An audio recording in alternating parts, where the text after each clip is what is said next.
Let's take a look at a couple of different and great ways to do a turkey on the grill. Whether it's a charcoal grill like our Broil King keg or on the rotisserie on our Broil King Sovereign XL90, it's really easy to do and you're going to get an awesome result. Let's get into it.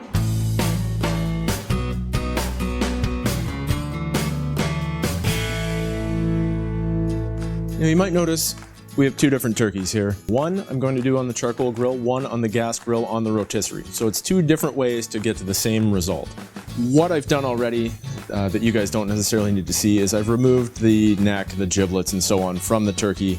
So we're just going to quickly pat the birds dry. It helps with the adhesion of your seasoning, gives you crispier skin as well. Here's a basic poultry rub. You can expand on this however you want. I have ground black pepper, some fine sea salt. You can use regular table salt here too, nothing crazy. Ground sage, don't get crazy with this, it's strong stuff. Oregano, thyme, and rosemary. Nothing wild here. Just gonna mix these all together to get a nice ratio. And remember, I'm doing two birds, so this could be more than you would want. Use all this rosemary. Add about half the salt, see how it comes together. Maybe more than that will be required. We'll see. Got a nice mix there. Now this is going to be a little bit odd because some of the herbs are so light and the pepper and the salt tend to be a little bit heavier. So you want to keep it moving, keep a bit of a swirl there so you get a nice mix to it, right? I'm just going to make a quick compound butter to actually put under the skin of the turkey. And then we're going to rub the outside of the turkey with butter as well. It gives you awesome crisp skin. So what this does, you're adding fat into the breast meat on the turkey. It keeps it nice and moist and nice and flavorful as you cook it. So you get a better result. What I'm going to do now is add in about a third, maybe a quarter of our seasoning into the softened butter. Don't microwave your butter to soften it, just a bowl of warm water also helps too. So we've got our seasoning there. I'm just going to mix this up. And this is what we're putting under the skin. It's not necessarily what I'm seasoning the outside of the bird with. You could do it all in one shot if you want. One of the challenges with poultry is that it's difficult to season through the skin. So what you have to do is actually open up the membrane between the breast meat and the skin, and we're going to season in between there. You have to do this on both sides. There's quite a strong membrane that runs right down the breastbone when you're trying to do this. So open up both sides, you'll get a better result doing it. So it's one side, now we go to the other. There we go. So there we go, that's an easy way to get your turkey set up for seasoning. Let's get the compound butter in there.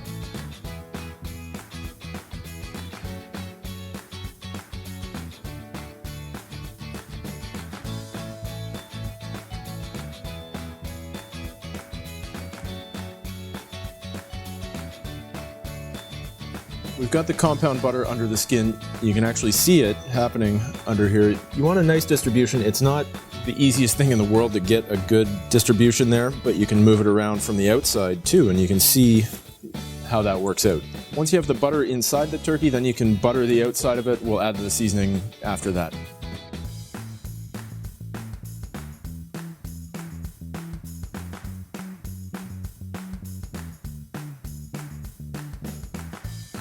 At this point, we have a nice coating of butter on the outside of our bird. I'm going to give it a good seasoning with our barbecue rub, and then we can get it right on the grill.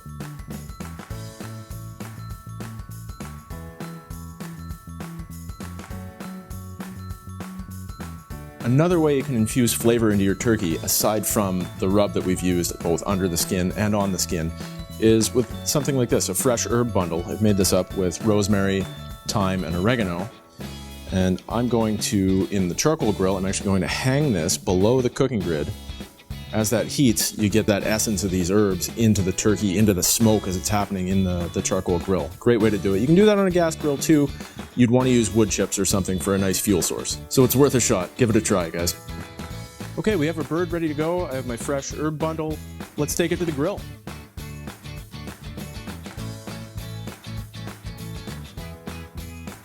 So we've got our turkey ready to go. The fresh herb bundles on. The keg is about 350. Here we go.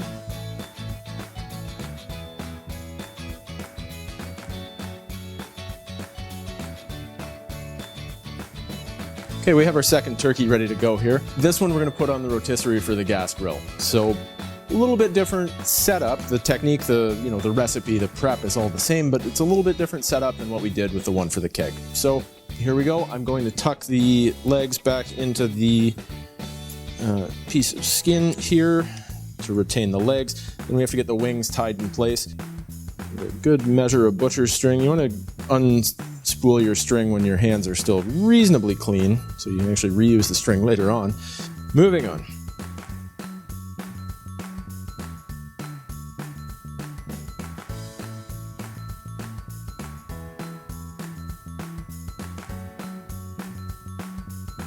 So let's get the turkey set up on the rotisserie, then we can go to the grill. Now I have this fork secured on the rotisserie. I'm going to feed the spit rod through the cavity of the turkey, and in the process I'll end up retaining the drumsticks in place. So you can see the forks on the rotisserie are actually retaining the legs in place. That's important because you don't want the leg to pop out and say jam on the inside of the casting of the barbecue. That means the rotisserie will stop rolling smoothly. So I have the second fork. This isn't too glamorous, you just have to pierce the bird with this thing and we're away to the races.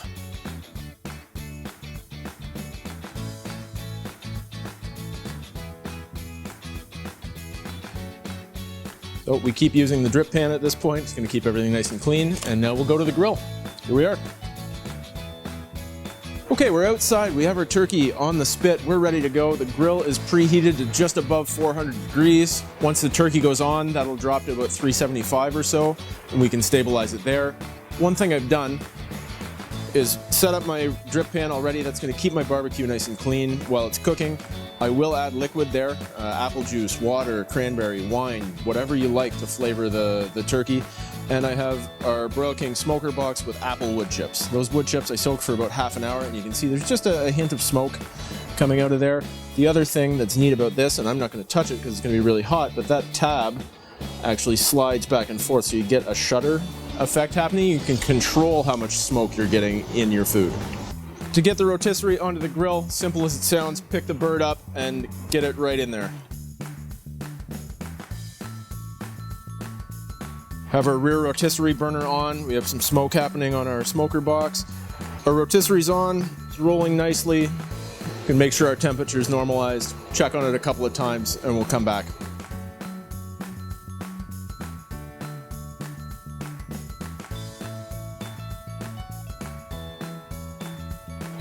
Okay, we're just coming up on the 3.5 hour mark. This has been between 300 and 325 degrees the entire time it's been on the grill. I checked the temperature a couple of minutes ago with a probe thermometer. Internal temperature on the breast is over 170. On the drums and thighs, it's over 180. That's exactly where you want to be for the turkey to be done, but not dry. We're going to take this off the grill, let it rest for about half an hour, and carve it up, see what we got. Let's get to it. Look at that. Nice crispy golden skin. Now we flipped this once during the cooking process. We'll probably get a better result by doing that. Do you have to flip your bird every time? No, you don't, but this seems to work, so I'm sticking with it. Best way to get it off the grill, get your tongs. If you have a silicone oven mitt, you can do this too. So what I'm going to do is just get into the cavity of the bird, pick the whole thing up with these tongs. Got my drip pan nice and close to the grill. Let's see how we look on the other side here. Yes, look at that. Look at all the juices. That is going to be fantastic. At this point, we've reached our ideal temperatures on the turkey, 180 degrees in the breast, 170 degrees in the legs. I have my roasting pan, I have my large cutting board to support it. What I'm going to do now is loosen the far fork on the rotisserie before I take it off the grill and slide the entire thing into the pan. Let it rest for about half an hour and it's ready to carve. We'll look at these guys side by side and we can dig in. We've had about half an hour to rest. 3 turkeys ready to go. 1, 2, 3. This is the one that we did on the keg. That's the one that we did on the rotisserie.